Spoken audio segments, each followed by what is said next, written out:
Kính chào quý Phật tử hữu duyên. Chào mừng quý vị đến với kênh Tâm Niệm Sống, nơi nuôi dưỡng tâm an, gieo trồng chánh niệm giữa đời sống bộn bề. Kênh là không gian nhẹ nhàng để cùng lắng nghe lời Phật dạy, chiêm nghiệm nhân quả, thực tập tỉnh thức qua từng hơi thở, từng suy nghĩ và từng việc làm hàng ngày.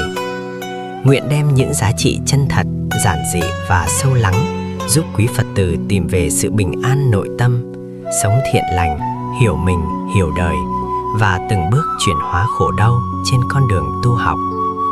Kính chúc quý vị thân tâm thường an lạc. Trước khi định nói điều gì, ta nên học hành nhu mì lắng nghe.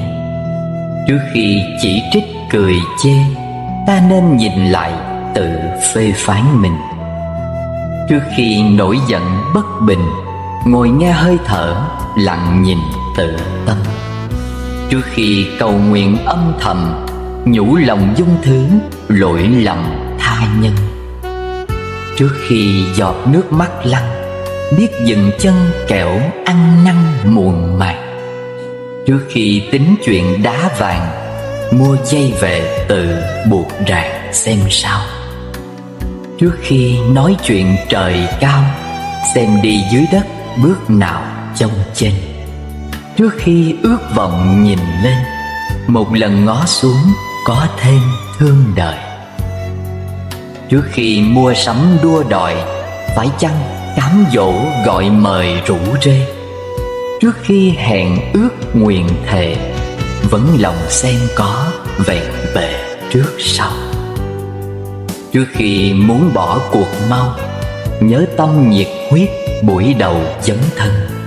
Trước khi từ biệt dương trần, sống cho đi thể tri ân cuộc đời. Trước khi muốn thấy ai cười, đầu tiên hàm tiếu trên môi nở chào. Trước khi muốn nếm ngọt ngào, tình thương dâng hiến gửi trao thật thà. Trước khi muốn thoát ta bạc, nhớ chân thành niệm Di Đà nhất tâm, trao thật thà. Trước khi muốn thoát ta bạc, nhớ chân thành niệm Di Đà nhất tâm.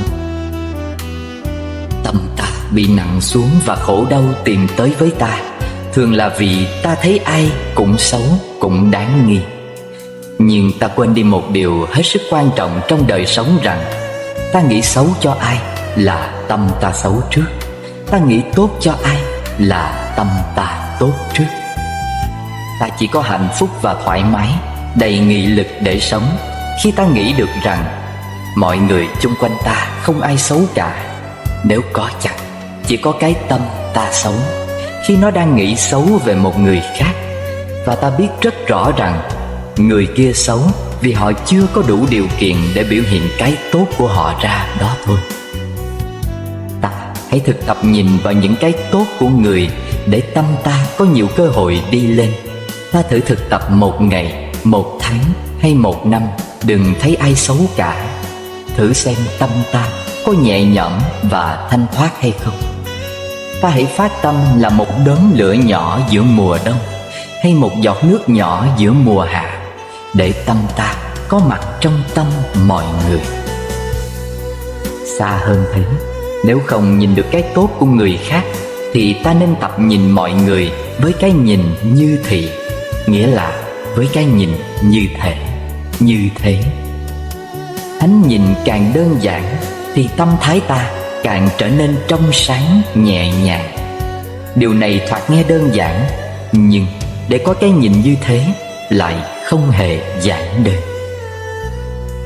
Hễ chi một chiếc lá rơi, mùa thu vẫn cứ đẹp ngời nhân gian. Gió lay giàn mướp hoa vàng, lời ru mẹ vẫn nồng nàn mênh mông.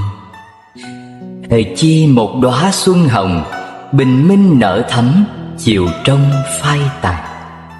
Trong vườn còn huệ còn lan, người ta đâu chỉ ngó ngàn hồng thôi. Hễ chi một ánh sao rơi, bầu trời đêm vẫn tuyệt vời ngàn sao. Ánh sao liệm tắt phương nào, con đom đóm nhỏ tự hào sáng hơn. Hễ chi vắng mợ chợ buồn, người ta vẫn cứ bán buôn rộn ràng. Đầu thôn cuối xóm giữa làng, ai vì mợ vắng vội vàng hỏi thăm. Hễ chi thiếu một thẻ trầm, mà bàn thờ Bụt lặng thầm khói hương. Sự đi hóa độ hoàng dương, điệu ra tiếp khách thập phương thế thầy. Hễ chi con sáo xa bầy, mà đàn sáo nọ từ rầy lặng im. Có con nào nhọc bay tìm, còn chăng giọng hót trong tim bạn bè. Hễ chi trên lối khuya về, đèn đường vụt tắt nặng nề bước ai. Nắng khuya vằn vặt canh dài, không đèn còn ánh trăng cài ngõ đêm. Hễ chi một phận đời riêng, buông hơi nằm xuống mà nghiêng đất trời. Thiếu ta đời cũng vậy thôi, ta là hạt bụi giữa đời bao la.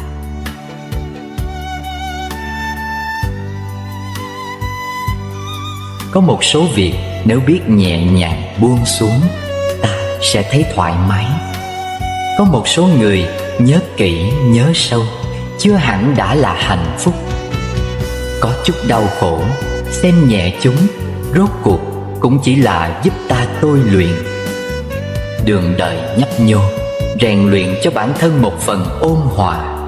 Mưa gió cuộc đời giúp bản thân giữ được nụ cười tươi. Cuộc sống chính là thông cảm cùng thấu hiểu, mang vui vẻ đặt ở trong lòng, lặng lặng hòa tan, chậm rãi khuếch tán. Nhân sinh không có nếu như, chỉ có kết quả. Quá khứ không thể tìm lại, mà nếu có thể trở lại thì nhất định không còn hoàn mỹ. Những thứ thuộc về người khác bạn không cần hâm mộ, vì chỉ cần cố gắng bạn cũng sẽ đạt được. Những thứ mình có bạn không cần khoe khoang, vì những thứ đó người khác nỗ lực cũng có thể đạt được. Thêm một chút vui vẻ, bớt một chút ưu phiền. Bất luận giàu hay nghèo, địa vị cao hay thấp, tri thức nông hay sâu, chỉ cần mỗi ngày vui vẻ mỉm cười, mệt mỏi coi như không. Có đôi khi niềm hạnh phúc giữ tâm hồn ta dịu dàng, và lắm khi lòng nhẫn nhục giúp đời ta được bình an. Có khi gặp nhiều nghịch cảnh giúp ta mạnh mẽ kiên cường, đối diện muộn phiền bất hạnh khiến lòng thêm lớn hiểu thương. Có khi công thành hiển đạt giúp mình hưng phấn tự tin, đôi khi bị đời phụ bạc thương người lẻ bóng chênh vênh. Lắm khi đường đời thất bại giữ mình nhẫn nại khiêm cung, bao lần thương đau nếm trải để lòng độ lượng không cùng.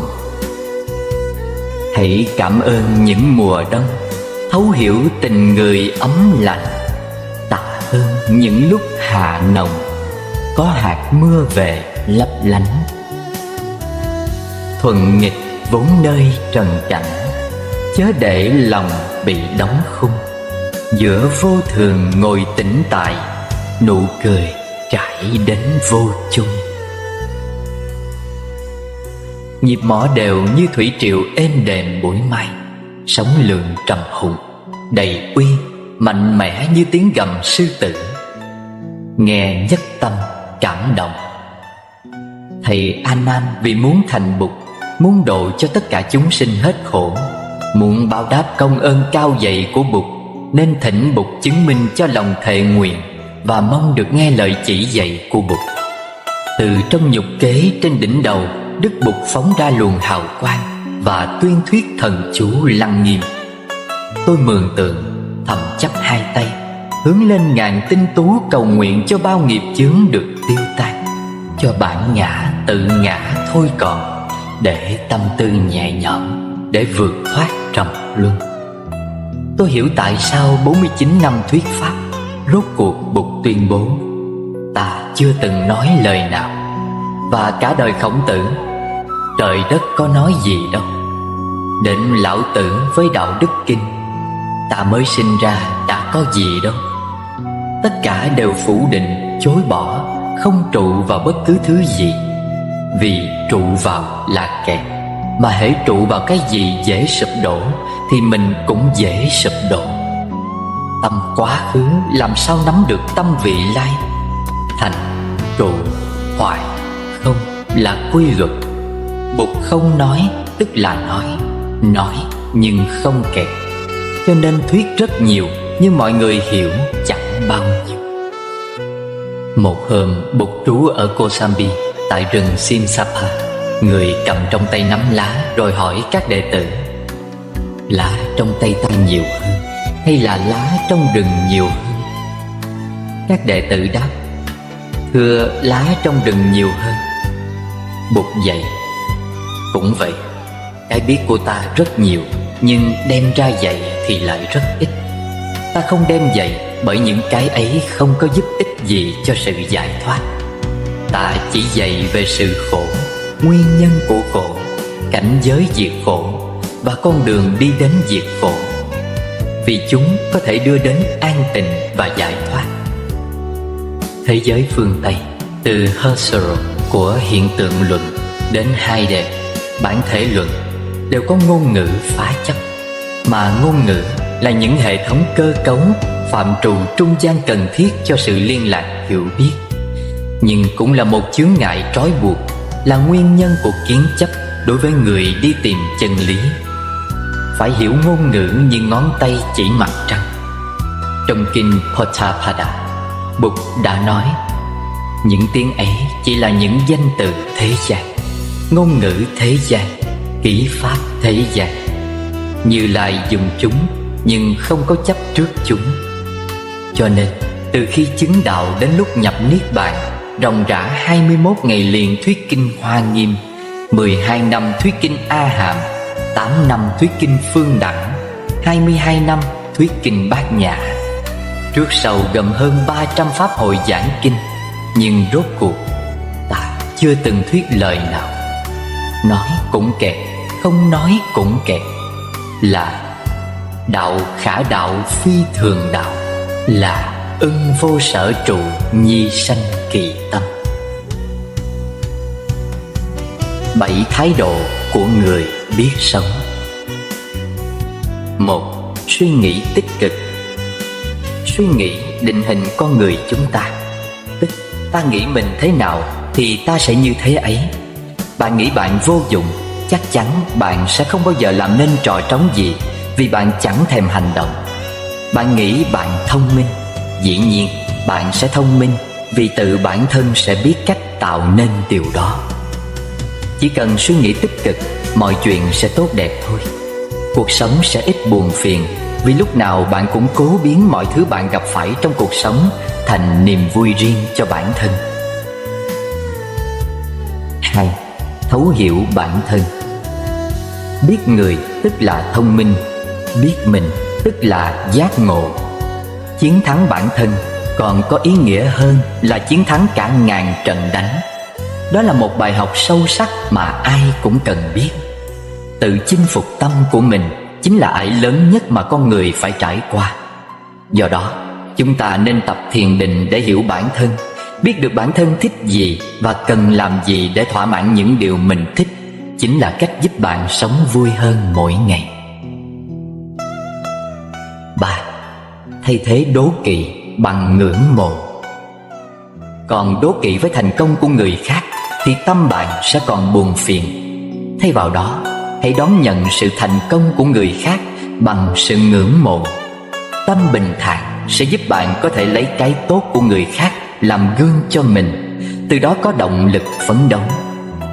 Đố kỵ chỉ làm lòng ta bị vấy bẩn, thậm chí tự khiến mình biến chất, trở thành người chuyên làm những hành động xấu xa mà ngay cả chính mình cũng không ngờ tới. 4. Tìm kiếm sự thanh tịnh ngay trong tâm. Cả đời làm việc, đến cuối cùng chỉ muốn bản thân được an nhàn để hưởng thụ cuộc sống. Ta thường tìm kiếm sự thanh tịnh ở bên ngoài, mà không hay biết rằng sự thanh tịnh thật ra nằm ở trong tâm ta. Nếu tâm ta bớt tham sân si, bớt ganh đua ghen ghét, tự khắc sẽ cảm thấy tâm hồn thật thanh thản, thấy cuộc sống bỗng nhẹ nhàng làm sao. 5. Làm chủ cơn giận. Tức giận chỉ là một cục than hồng có thể làm đau người khác, nhưng người bị bỏng đầu tiên chính là bản thân bạn. Sẽ có lúc bạn cáu gắt với mọi người, nhưng bạn đâu ngờ điều đó lại làm hại chính bản thân mình. Đừng bao giờ nói bất kỳ câu gì khi bạn tức giận, bởi giận quá mất khôn. Dễ nói ra những lời nặng nề làm tổn thương người khác, làm đổ vỡ những mối quan hệ. Trước khi định nói điều gì, ta nên học hành nhu mì lắng nghe. Trước khi chỉ trích cười chê, ta nên nhìn lại tự phê phán mình. Trước khi nổi giận bất bình, ngồi nghe hơi thở, lặng nhìn tự tâm. Trước khi cầu nguyện âm thầm, nhủ lòng dung thứ, lỗi lầm tha nhân. Trước khi giọt nước mắt lăn, biết dừng chân kẻo ăn năn muộn màng. Trước khi tính chuyện đá vàng, mua dây về tự buộc ràng xem sao. Trước khi nói chuyện trời cao, xem đi dưới đất bước nào trông trên. Trước khi ước vọng nhìn lên, một lần ngó xuống có thêm thương đời. Trước khi mua sắm đua đòi, phải chăng cám dỗ gọi mời rủ rê. Trước khi hẹn ước nguyện thề, vẫn lòng xem có vẹn bề trước sau. Trước khi muốn bỏ cuộc mau, nhớ tâm nhiệt huyết buổi đầu dấn thân. Trước khi từ biệt dương trần, sống cho đi thể tri ân cuộc đời. Trước khi muốn thấy ai cười, đầu tiên hàm tiếu trên môi nở chào. Trước khi muốn nếm ngọt ngào, tình thương dâng hiến gửi trao thật thà. Trước khi muốn thoát ta bạc, nhớ chân thành niệm Di Đà nhất tâm.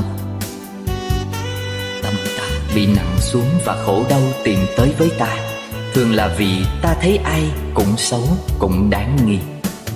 Nhưng ta quên đi một điều hết sức quan trọng trong đời sống, rằng ta nghĩ xấu cho ai là tâm ta xấu trước, ta nghĩ tốt cho ai là tâm ta tốt trước. Ta chỉ có hạnh phúc và thoải mái, đầy nghị lực để sống khi ta nghĩ được rằng mọi người chung quanh ta không ai xấu cả. Nếu có chăng chỉ có cái tâm ta xấu khi nó đang nghĩ xấu về một người khác, và ta biết rất rõ rằng người kia xấu vì họ chưa có đủ điều kiện để biểu hiện cái tốt của họ ra đó thôi. Ta hãy thực tập nhìn vào những cái tốt của người để tâm ta có nhiều cơ hội đi lên. Ta thử thực tập một ngày, một tháng hay một năm, đừng thấy ai xấu cả. Thử xem tâm ta có nhẹ nhõm và thanh thoát hay không. Ta hãy phát tâm là một đốm lửa nhỏ giữa mùa đông, hay một giọt nước nhỏ giữa mùa hạ, để tâm ta có mặt trong tâm mọi người. Xa hơn thế, nếu không nhìn được cái tốt của người khác, thì ta nên tập nhìn mọi người với cái nhìn như thị, nghĩa là với cái nhìn như thể, như thế. Ánh nhìn càng đơn giản thì tâm thái ta càng trở nên trong sáng nhẹ nhàng.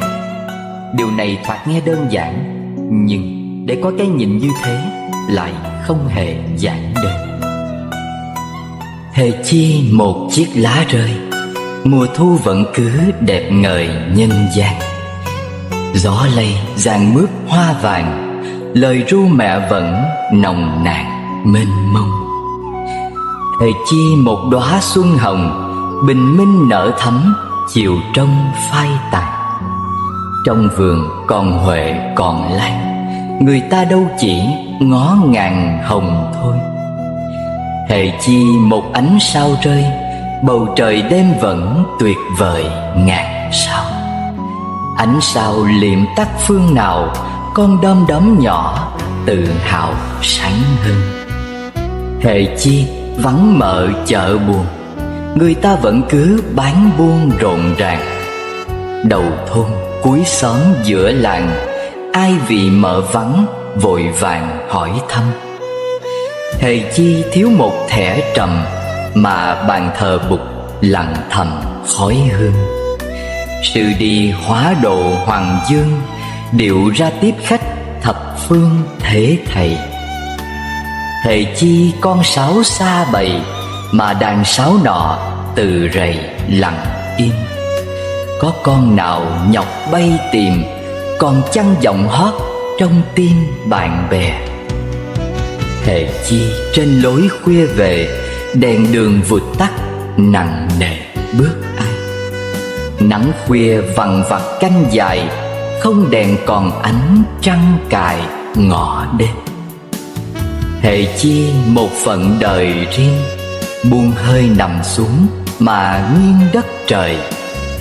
Thiếu ta đời cũng vậy thôi, ta là hạt bụi giữa đời bao la. Nếu đã không hài lòng về nhau thì nên im lặng kết thúc mọi thứ. Cuộc sống mỗi người là của mỗi người, không ai liên quan đến ai. Nếu đã không hài lòng về nhau thì đừng làm người khác tổn thương, vì đừng ảo tưởng rằng người ta sẽ đau khổ bởi những gì bạn làm. Họ cũng có cuộc đời riêng để sống, và cũng không có nhiều thời gian tới mức để tâm đến bạn. Thiên hạ lắm kẻ cho mình là đúng, cho mình đủ tài giỏi, đủ thông minh để phán xét người khác. Nhưng rồi họ đâu biết rằng cuộc sống bình yên chính là cách chúng ta đối xử với những người xung quanh mình như thế nào. Bạn đối xử bình yên với những người xung quanh thì các bạn nhận lại không chỉ có yên bình. Hơn ai hết, bạn sẽ thấy được mọi thứ đều tốt đẹp hơn rất nhiều lần. Bạn đối xử với mọi thứ xung quanh mình càng gai góc, càng hằn học, thì những thứ xung quanh bạn càng dễ dàng quay lưng với bạn bởi những lời nói đó. Cuộc sống luôn tồn tại sự thật, và khi bạn có được một cuộc sống luôn có sự thật thì đừng sợ miệng đời, đừng sợ những lời đàm tiếu. Mọi chuyện không sao, cứ sống vì mình không làm gì sai. Và miệng lưỡi thiên hạ cũng là thứ cần được trải nghiệm để bình yên, để tâm hồn chúng ta được rèn luyện nhiều hơn. Cuộc sống này chỉ cần mỉm cười mà sống tiếp, bỏ ngoài tai những thứ không hay ho và tha thứ cho những người biết ăn năn. Đó là tất cả những gì mà chúng ta có thể làm để tiếp tục sống. Lần nọ một người hỏi đất: đất sống với nhau thế nào? Chúng tôi bao hàm chấp nhận, tô bồi xây đắp cho nhau. Lần kia người hỏi rừng cây: cây sống làm sao với bạn? Chúng tôi vui mộc sum vầy, chở che nhau cùng hoạn nạn. Người hỏi mây trời phiêu lãng: thế nào bay lượn cùng nhau? Chúng tôi lòng không giới hạn, tan vào nhau thuở ban đầu. Rồi người hỏi thầm lá cỏ: chung sống bạn bè ra sao? Mặt đất đang xen nương tựa, chia từng sương nắng gửi trao. Hỏi dòng sông xuôi năm tháng: thế nào nước nhịp nhàng trôi? Chúng tôi quyện hòa nhau chảy, dù khi sóng dập gió dội. Rồi người gạn hỏi từng người: với nhau thế nào ta sống? Không ai một tiếng trả lời, những pho tượng cười di động. Đời còn dẫm nhau mà sống, người còn nặng những niềm riêng. Vì ngỡ kiếp đời miên viện, tình người đạo đức xô nghiêng. Người về thương người nhỏ lệ, cúi mình lạy khắp thiên nhiên. Cuộc sống của mỗi con người cũng giống như một cuốn sách vậy. Có trang buồn, có trang vui, có trang đau khổ, có trang hạnh phúc. Bạn hãy mạnh mẽ lên, mỗi ngày lật một trang. Nếu trang nào cũng giống nhau thì cuốn sách chẳng có gì thú vị cả. Phải có trang này, trang kia thì cung bậc cảm xúc của ta mới phát huy được hết khả năng của nó. Trải qua đau khổ, ta sẽ biết trân trọng hạnh phúc hơn. Cuộc đời gặp gỡ hay ly tan đều là nhân duyên. Thuận theo đó mà được yên ổn chính là điều tốt đẹp nhất. Lúc nhỏ, hạnh phúc là chuyện rất đơn giản. Lớn lên rồi, có thể sống giản đơn mới là hạnh phúc. Để không uổng công đến đây một đời, hãy làm việc thiện và yêu thích những gì lành thiện. Vì điều thiện luôn mang lại hạnh phúc cho chính bạn và cho tha nhân. Con người thông thường khi sắp chạm tới hạnh phúc thì hân hoan phấn khởi, nhưng đạt được rồi thì lại lo lắng bất an. Cuộc đời không có gì là tuyệt đối, mà luôn có sự bù trừ. Nếu bạn có được càng nhiều thì trách nhiệm kèm theo sẽ càng lớn. Đời người như mặt trời, có lúc rất sáng, đôi khi lại tối đen. Nhân sinh rốt cuộc chỉ có 2,5 phút thời gian. 1 phút để mỉm cười, 1 phút để thở dài, và nửa phút để thương yêu. Đời người không dài không ngắn, đáng trân trọng thì nên giữ gìn, cần bỏ đi thì hãy buông tay.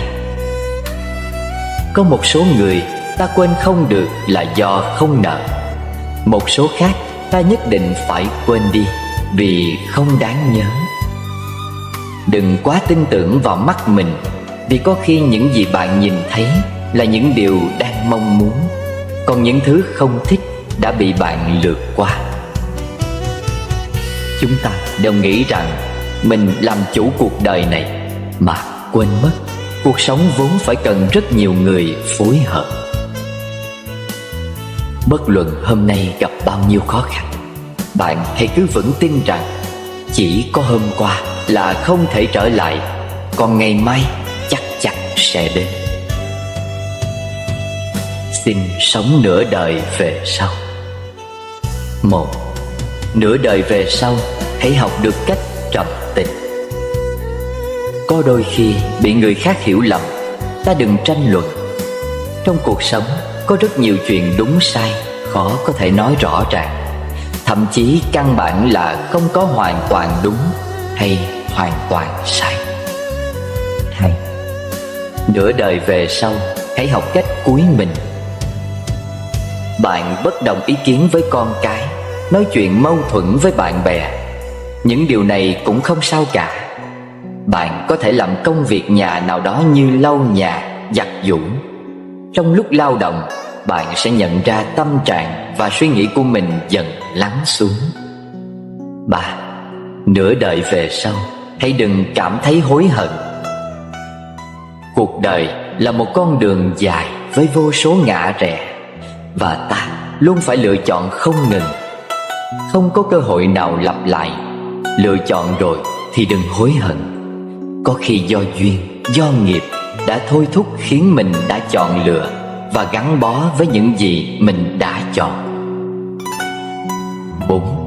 Nửa đời về sau, hãy giữ gìn sự đơn thuần. Suy nghĩ quá nhiều chỉ khiến cho cuộc sống thêm phức tạp. Sống đơn thuần thật ra chính là một ân huệ mà trời cao ban cho chúng ta. Hãy biết cảm nhận mùi thơm của đồ ăn, nhận ra niềm vui của vận động, cùng bạn bè vui vẻ chuyện trò. 5. Nửa đời về sau, hãy trở nên bình thản. Con người đến độ tuổi nào đó tự nhiên không còn thích những gì ồn ào náo nhiệt. Tâm thái bình thản giúp cơ thể khỏe mạnh, kéo dài tuổi thọ. Không quan trọng đời sống vật chất của ta dư dả hay bần cùng, chỉ cần nội tâm bình thản, chính là ta đang sống một cuộc đời hạnh phúc. 6. Nửa đời về sau, đôi lúc hãy ngờ nghệch một chút. Có những chuyện cần hờ hững thì hờ hững, điều gì không làm rõ được thì không cần làm rõ. Người nào cần lướt qua thì cứ lướt qua. Nếu chỉ biết nhớ không biết quên, chỉ biết tính toán mà không biết cho qua, chỉ biết khôn khéo mà lại không biết vụng về, thì cuộc sống của chúng ta sẽ luôn nặng nề phiền não. Ta nửa đời về sau, hãy thỉnh thoảng buông xả bản thân. Mỗi ngày ăn trái cây, rau quả, thực phẩm lành mạnh. Đừng cố thỏa mãn những thèm muốn ăn uống. Vì thân thể phì nhiêu trong tuổi xế chiều thì ta sẽ đi đứng nặng nhọc biết bao nhiêu. Tuy nhiên, cũng không nên quá gò ép bản thân mình trong chuyện ăn uống. Thưởng thức mọi hương vị của cuộc sống trong sự chừng mực, ta sẽ thấy tâm hồn và thể xác thanh cao hơn. Ta nửa đời về sau, hãy thường xuyên chúc phúc cho người khác. Chúng ta đối đãi với người khác thế nào, họ cũng sẽ đối đãi với ta như vậy. Cho nên hãy thường xuyên chúc phúc cho bạn bè, con cháu của mình. Thậm chí với cả người xa lạ, ta cũng đừng tiếc một lời chúc phúc. Khi bạn làm cho người khác vui vẻ, bạn sẽ nhận ra rằng mình còn được dâng lên trong lòng dào dạt những niềm vui. Một, đối diện với bố mẹ, hãy mở rộng tấm lòng. Bố mẹ đã cho chúng ta sự sống, mãi mãi là người quan tâm, yêu thương chúng ta vô điều kiện nhất. Đừng bực bội với tuổi già hoặc tính hay càu nhàu của bố mẹ. Hãy tâm sự với bố mẹ những phiền não trong lòng bạn, rồi bạn sẽ nhận ra rằng kinh nghiệm sống và những lời khuyên của họ sẽ giúp bạn mở rộng tầm nhìn. 2. Đối diện với con cái, đừng đóng khung trong luật lệ. Với bậc làm bố mẹ, sự uy nghiêm và yêu thương phải song hành mới nuôi dạy con hiệu quả. Đối với những hành vi xấu của con, bạn kiên quyết nói không. Nhưng mặt khác, bạn cần trò chuyện với con một cách bình đẳng. Hãy để con có sự lựa chọn, chứ không phải lúc nào cũng tuân theo khuôn khổ cứng nhắc mà ta đặt ra. Chẳng hạn câu nói "Bây giờ con đi ngủ" hay 10 phút nữa mới ngủ sẽ hiệu quả hơn câu mệnh lệnh "Bố, mẹ bảo đi ngủ ngay". 3. Đối diện với bạn đời, hãy thể hiện sự yếu đuối. Gia đình không phải là nơi tranh cao thấp, quyền lực, cũng không phải là cái thùng rác để trút mọi buồn bực. Mái ấm cần được vun đắp bằng tình cảm dịu dàng và thái độ tôn trọng nhau. Khi bạn mệt, hãy thể hiện sự yếu đuối trước nửa kia. Hãy chia sẻ áp lực, uất ức của bạn để nửa kia biết rằng bạn cần được thấu hiểu và an ủi. Làm được như thế, cả hai sẽ ngày càng quan tâm, yêu thương nhau. 4. Đối với công việc, hãy chấp nhận thử thách. Làm việc là một vai trò mang tính chất lý tính, trưởng thành. Vì vậy, chúng ta không thể lựa chọn nhiệm vụ, công việc theo sự yêu ghét của bản thân. Ở môi trường làm việc nào, mỗi người đều cần phải chấp nhận khó khăn, sẵn sàng học hỏi, cầu tiến, dung hòa với mọi người và rèn luyện mình ngày càng tốt hơn. 5. Đối với bạn bè, hãy thả lỏng hoàn toàn. Mỗi chúng ta đều có vài người bạn thân thiết. Trước mặt họ, bạn không cần phải che đậy những muộn phiền của mình hay giả vờ mạnh mẽ. Những lúc tâm trạng không vui hoặc gặp khó khăn, hãy hẹn gặp vài người bạn hoặc gọi điện thoại trò chuyện. Chia sẻ với nhau những nỗi vui buồn trong cuộc sống sẽ giúp cho hai bên tăng thêm cảm giác được quan tâm và ủng hộ. 6. Đối với chính mình, hãy tháo mặt nạ ra. Trong lòng mỗi người đều có chỗ yếu đuối. Nếu nội tâm của bạn không được bạn quan tâm, thì sự vui vẻ cũng chỉ là vẻ bề ngoài mà thôi. Quan tâm và yêu bản thân chính là sự tiếp sức cho tâm hồn. Khi bạn mệt mỏi, phiền muộn, thay vì cố gắng gượng cười với mọi người, hãy tự cho mình một khoảng lặng tạm thời. Hãy tháo mặt nạ ra, để tĩnh tâm lại. Đời ngắn lắm, cầm tay nhau chưa đủ, nói làm chi lời chia cách vực sâu. Hắt hơi thở là tạ từ cuộc lữ, dẫu muốn tìm chẳng dễ gặp nhau đâu. Ngày ngắn lắm, chưa cười đêm đã xuống, sao ta hoài ước muốn chuyện sương tan. Sao chỉ thấy ngày mai là hạnh phúc, còn bây giờ để phai úa thời gian. Em dẫu biết đời chẳng chi thường tại, sao vẫn buồn ngây dại giữa hư hao. Khi sân khấu tấm màn nhung khép lại, kiếp huy hoàng lộng lẫy cũng chim bao. Đời ngắn ngủi, sao lời thương chưa nói, ngại ngần chi người đang rủ nhau đi. Ai khóc ngất tiễn ai vào mộ địa, bởi niềm thương dẫu nhèm lúc đương thì. Đời quá ngắn, thương nhau còn chưa đủ, bận lòng chi bao oán hận bâng quơ. Ta cười bóng trong gương cười trở lại, lòng yêu thương thành biển rộng vô bờ. Đời người nói dài cũng không quá dài, nói ngắn cũng không thật ngắn. Được sống một ngày chính là có phúc. Hãy trân quý từng phút giây, bởi thời gian một khi trôi đi sẽ không bao giờ trở lại. Làm người không cần thiết tự cho mình là đúng. Trái đất một khi chuyển động thì ai ai cũng phải chuyển động theo. Từ xưa đến nay, người làm càng đều không có kết cục tốt đẹp. Cho nên dù có khả năng, cũng nhất định phải bảo trì sự khiêm tốn đúng mực, làm thật tốt công việc của mình. Nếu là vàng thì tất sẽ lấp lánh ánh quang.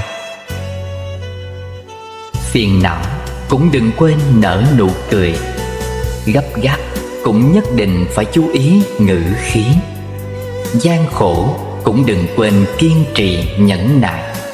Mệt mỏi cũng không được quên phải yêu lấy bản thân mình. Cuộc sống đơn giản là cuộc sống hạnh phúc nhất. Làm người biết đủ thường vui, rộng lượng tha thứ.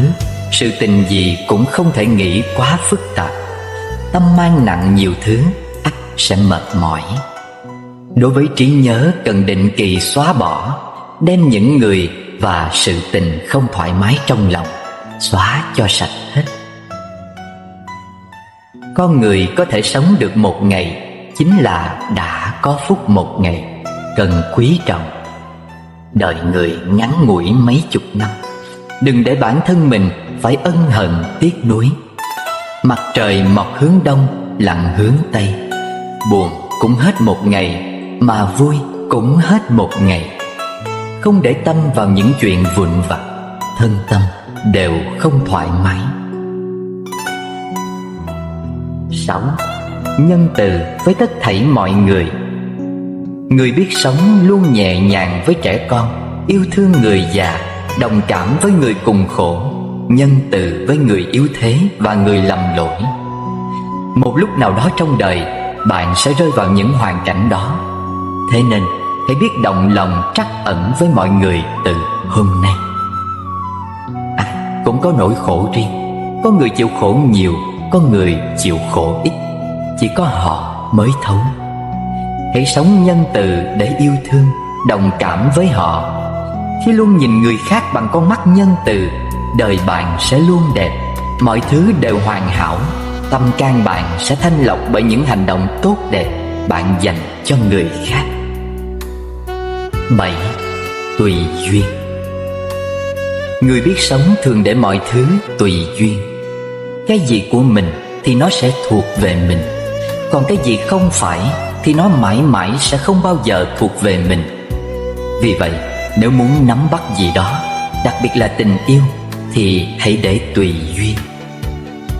Bạn có thể cố gắng theo đuổi những điều mình muốn, nhưng có lúc bạn phải biết buông bỏ nếu mọi chuyện đã quá giới hạn và không còn khả năng cố gắng. Cứ nắm giữ chỉ làm bạn đau khổ rồi vấn vương. Muộn phiền sẽ là điều không thể né tránh. Tâm sẽ nhẹ nhàng nếu bạn để mọi thứ tùy duyên. Đó là cách để bạn có thể dễ dàng chấp nhận cuộc sống hơn. Tình, tiền, danh, lợi nghìn năm, kiến bò miệng chén, kiếp tầm trói trăng. Ai chưa xuyên suốt hồng trần thì thôi, cứ tiếp đánh vần mộng mơ. Khi con sống dập bơ phờ, thoát nhiên đại ngộ, bên bờ khổ vui. Miệng lưỡi thiên hạ. Có rất nhiều người luôn cho họ cái quyền được phán xét chúng ta. Phán xét một cách thoải mái, phán xét một cách chắc nịch, như thể họ luôn ở trong cuộc đời của chúng ta từng phút từng giây chứ chẳng đùa. Nhiều người mất tâm mất tích như một ngọn gió chẳng kịp thổi ngang qua cuộc đời ta. Nhưng khi họ nói đến ta, họ luôn cho mình cái quyền như thể họ là người tài giỏi, đủ tầm nhìn để biết ta là người như thế nào. Và có lẽ họ cũng cho họ được quyền sống chung với ta, cùng ta nếm trải hết những thương đau, nên hiểu ta được nhiều đến mức như thế chăng? Nhiều người thậm chí chưa từng gặp mặt ta dù chỉ một lần. Họ nghe những người bên cạnh nói những điều không tốt về ta, họ cũng cho rằng đó là đúng. Vì bạn tao nói mày xấu nên mày chắc chắn là người xấu. Cuộc đời của mày vô cùng xấu xa, như cách người khác nói. Nhiều người khác còn cao siêu hơn. Họ không biết gì về ta, cũng không có bạn chung nào với ta. Cái này đối với ta, họ là người xa lạ hoàn toàn 1000%. Nhưng khi nghe câu chuyện về ta, họ thản nhiên bình luận, buông lời bêu rếu chúng ta, mà không một phút nhìn nhận lại những gì họ đang nói, những gì họ đang làm là đúng hay sai, nên hay không nên. Đừng thấy một người hay mỉm cười mà cho rằng họ không biết tổn thương là gì. Sai lầm. Đừng thấy một người im lặng cho qua những gì bạn nói sau lưng họ, nói sai sự thật về họ, mà cho rằng họ ngu ngốc, hèn nhát và yếu đuối. Sai lầm. Đừng thấy một người dễ dàng tha thứ cho bạn trước những tổn thương bạn gây ra cho họ, mà nghĩ rằng họ thiếu sâu sắc, nông cạn trong suy nghĩ, dễ dãi trong mọi vấn đề. Sai lầm. Người hay mỉm cười là những người đã trải qua nhiều biến cố. Đau khổ không nhất thiết phải than vãn, đau khổ không nhất thiết phải lúc nào cũng dùng nước mắt để phơi bày giữa thiên hạ này. Bão tố quá nhiều, thế nên họ cũng trở nên mạnh mẽ hơn. Mỉm cười là chuyện đơn giản, nhưng mỉm cười được sau tất cả những khổ đau là điều không phải ai cũng có thể làm được. Người lựa chọn im lặng đằng sau tất cả những lời đàm tiếu sai sự thật về mình, không phải họ sợ hãi, lại càng không phải họ chấp nhận mình đã sai. Người ta lựa chọn im lặng vì đã quá hiểu cuộc đời này lắm kẻ sân si, lắm kẻ thích bàn chuyện của người khác. Nếu một người thích đem chuyện của bạn ra để nói xấu bạn, thì bạn nói lại để làm gì? Đối với những kẻ thích dùng lời nói, thì cách tốt nhất là im lặng. Người trải qua nhiều biến cố lại càng muốn tránh xa thị phi. Kẻ thích thị phi thường tự tạo sóng gió cho chính cuộc đời mình. Người ta dễ dàng cho qua mọi chuyện, tha thứ những việc bạn đã làm, khiến người ta đau lòng chỉ đơn giản vì người ta cho rằng cuộc sống ai cũng có thể phạm lỗi và cần được tha thứ. Đừng lấy sự dễ dãi đó mà thử thách lòng kiên nhẫn họ dành cho bạn. Cuộc sống là vậy. Người hiểu được bạn thì dù bạn có như thế nào, họ cũng sẽ lựa chọn ở bên cạnh bạn. Người tốt với bạn thật sự thì cho dù ai nói gì với bạn, người ta cũng sẽ chỉ im lặng và cùng bạn vượt qua tất cả. Nói xấu người khác không làm cho bạn tốt đẹp lên. Nó chỉ chứng minh rằng tâm hồn bạn là người hẹp hòi như thế nào. Làm tổn thương một người qua những lời nói của mình chính là cách làm người khác hiểu nhanh nhất về nội tâm của bạn. Trước khi viết gì bêu rếu người khác, cần phải suy nghĩ thật kỹ. Mình viết như thế là đúng hay sai, là nên hay không nên.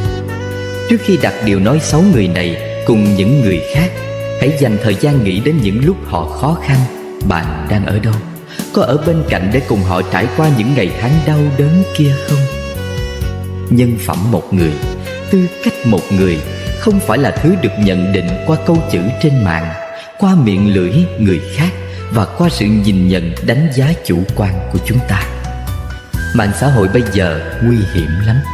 Mọi thứ đều có thể diễn ra nhanh chóng đến mức nhân phẩm của một người chỉ cần một vài câu nói trên mạng xã hội, một vài tấm ảnh được đăng, một vài bình luận công khai, vài chục lượt chia sẻ, kẻ miệng truyền miệng, tay truyền tay nhau mà nhào nặn thành một người xấu như họ mong muốn. Bản thân chúng ta, ai cũng có mặt tốt và mặt chưa tốt. Người dám nói đến những điều chưa tốt của bạn mới là bạn của bạn. Người dám khuyên nhủ bạn nên sửa chữa những gì còn thiếu sót mới chính là bạn của bạn. Nhiều người rất hả hê với việc nói xấu người khác, nhất là khi chưa kịp có đủ thời gian để tìm hiểu về cuộc đời của chúng ta. Cái đó chỉ minh chứng thêm cho sự đố kỵ và ganh tị của bản thân mình mà thôi. Tôi đã được học rằng đừng bao giờ đến những thứ bạn có được trong cuộc sống, mà hãy đến bạn có được bao nhiêu người bạn trong cuộc sống. Tôi đã được học rằng tình bạn thật sự sẽ vẫn tiếp tục phát triển bất chấp khoảng cách. Tình yêu thật sự cũng như vậy. Tôi đã được học rằng muốn sống hạnh phúc thì hãy tha thứ. Biết cách tha thứ cho người khác thôi vẫn là chưa đủ. Bạn cần biết cả cách tha thứ cho bản thân. Trong các điều trên, điều đầu tiên là điều mà tôi tâm đắc nhất. Thỉnh thoảng ta có quyền được giận dữ, nhưng điều đó không có nghĩa là ta có quyền được độc ác. Nhiều khi trong cuộc sống, tôi bị người khác làm cho bực tức. Đã không ít lần tôi định tìm cách trả đũa cho bỏ tức, nhưng thật ra làm thế chỉ khiến tôi thêm xấu xa mà thôi. Cái gì cho qua được cứ cho qua, giận rồi cũng nguôi. Mối quan hệ thâm tình và sự thanh thản trong tâm hồn mình mới là những điều quan trọng. Trước khi định nói điều gì, ta nên học hành nhu mì lắng nghe. Trước khi chỉ trích cười chê, ta nên nhìn lại tự phê phán mình. Ta chọn chân thành và nói lời thẳng thắn, vì ta hiểu rằng những lời nói dối trá, trái với lương tâm chỉ dùng để tạm thời đối phó tình huống. Chỉ có sự đối đãi thật lòng và những lời nói chân tình mới thật sự giải quyết tận gốc vấn đề và không để lại hậu họa.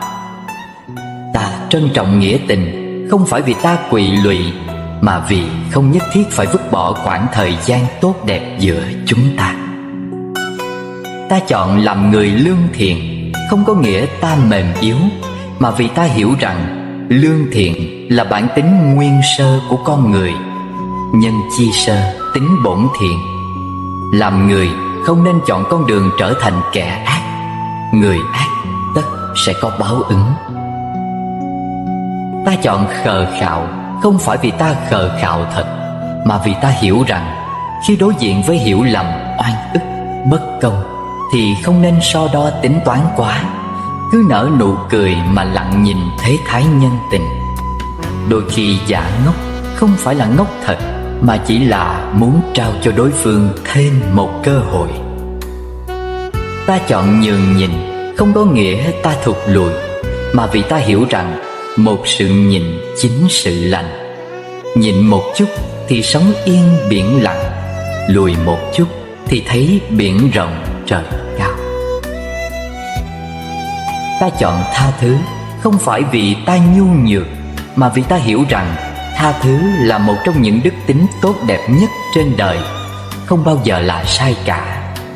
Ta lựa chọn tha thứ còn một nguyên nhân khác, không phải vì ta không giữ vững lập trường, mà bởi vì ta hiểu rằng mọi chuyện không nên làm cho tuyệt tận. Cuộc đời vốn dĩ có nhiều điều dù ta có muốn hay không, chúng vẫn tồn tại. Tuy nhiên, khi đối diện với cuộc đời thì thái độ sống của mình như thế nào mới là điều quan trọng nhất. Cuộc đời ni ngắn lắm, đừng bận lời thị phi. Thấy điều chi có ích, lặng lẽ làm rồi đi. Ai gieo mầm san sẻ, gặt hái về yêu thương. Người gieo nhân ích kỷ, quả chính buồn cô đơn. Cứ ôm hoài sầu hận, chỉ khiến mình ta đau. Người vẫn cười hể hả, còn ta tóc bạc màu. Lá thời gian rớt vội, tháng ngày như bóng mây. Trách chi ai lầm lỗi, phiền chi đời đổi thay. Cuộc đời ni buồn lắm, đừng tiết kiệm nụ cười. Sống từ hòa cởi mở, đón thanh bình muôn nơi. Cuộc đời này đẹp lắm, tiếc chi ngày đã qua. Hiện tại luôn tươi thắm, với cõi lòng bao la. Sau đây, mời bạn lắng nghe bài đọc Người biết cách đối diện. Cuộc đời ví như một vở kịch mà mỗi người phải luân phiên diễn rất nhiều vai. Từ vai con cái, anh chị em, người bạn đời đến cương vị làm bố mẹ. Hiểu rõ từng vai trò và linh hoạt dùng những tâm thế khác nhau để sống với những thân phận khác nhau sẽ khiến cho cuộc đời của bạn nhẹ nhàng hơn, dễ mở đường chào đón niềm vui và hạnh phúc hơn. Có 3 người công nhân đang xây một bức tường. Một người đi ngang qua hỏi: "Các anh đang làm gì vậy?" Người thứ nhất trả lời: "Anh không nhìn thấy sao, xây tường chứ làm gì nữa." Người thứ hai trả lời: "Chúng tôi đang xây dựng một cao ốc."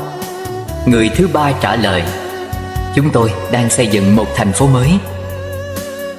10 năm sau, người thứ nhất đang xây dựng một bức tường khác ở một công trình mới. Người thứ hai làm kỹ sư xây dựng đang ngồi ở văn phòng thiết kế công trình. Người thứ ba chính là ông chủ của 2 người kia. Đều là 3 người làm chung một công việc, nhưng tâm thái khác nhau sẽ quyết định vị trí của mình khác nhau. Người không ngừng chiến thắng chính bản thân mình thì sẽ không ngừng vươn lên. Duy trì tâm thái lạc quan sẽ quyết định được chất lượng cuộc sống tương lai của bạn. Người càng lạc quan thì thân thể càng khỏe mạnh, tinh thần càng sảng khoái. Chất lượng cuộc sống cũng nhờ vậy mà càng nâng cao. Cũng chỉ có 24 tiếng mỗi ngày, nhưng người thành công là người an bài tốt nhất thời gian mình cần. Người thất bại là những người luôn miệng kêu "tôi không có thời gian". Thế giới này luôn công bằng, thành hay bại đều do chính mình lựa chọn. Giả dụ ngày mai tôi bỏ tôi, dù bao mộng ước vẫn đầy vơi, tôi sẽ đi trong niềm thanh thản, hay ngoảnh nhìn sâu lệ tiếc đời. Giả dụ ngày mai phải tạ từ, một đời gom góp những riêng tư, tôi mang theo tất hay nhường lại, giấu tận đáy lòng bao luyến lưu. Giả dụ ngày mai tôi bỏ mình, yên bình phúc lạc với lời kinh, hay ra đi giữa nghìn thương hận, giữa những giằng co mé tử sinh. Tôi biết ngày mai nếu vắng tôi, vầng hồng vẫn rạng, vẫn mây trôi, vẫn tiếng trẻ thơ cười trong trẻo. Tôi nghĩa gì đâu giữa cuộc đời. Nếu thật ngày mai sẽ ngủ say, thì nay tôi sống thế nào đây? Lời thương xin nói thay thù hận, hay vẫn ngập lòng chuyện đắng cay? Tôi biết trần gian một giấc mơ, mà vẫn tranh giành đến xác xơ. Cố vớt trăng vàng trên bến mộng, mấy độ trầm luân tiếp dài khờ. Ví dụ ngày mai tôi bước xa, bàn tay quen nắm có buông ra, còn hơn thiên hạ từng câu nói, bao nỗi căm hận quên thứ tha. Nếu thật ngày mai tôi bỏ đời, chiều nay ngồi nhẹ ngắm mây trôi, niềm thương xin gửi cùng đây đó, nguyện chỉ mang theo những nụ cười. Tôi như đã đến, chưa từng đến, thì đời đâu rớt lệ chia phôi. Hôm nào gặp gỡ, chưa từng hẹn, đi chẳng ai chờ, có thế thôi.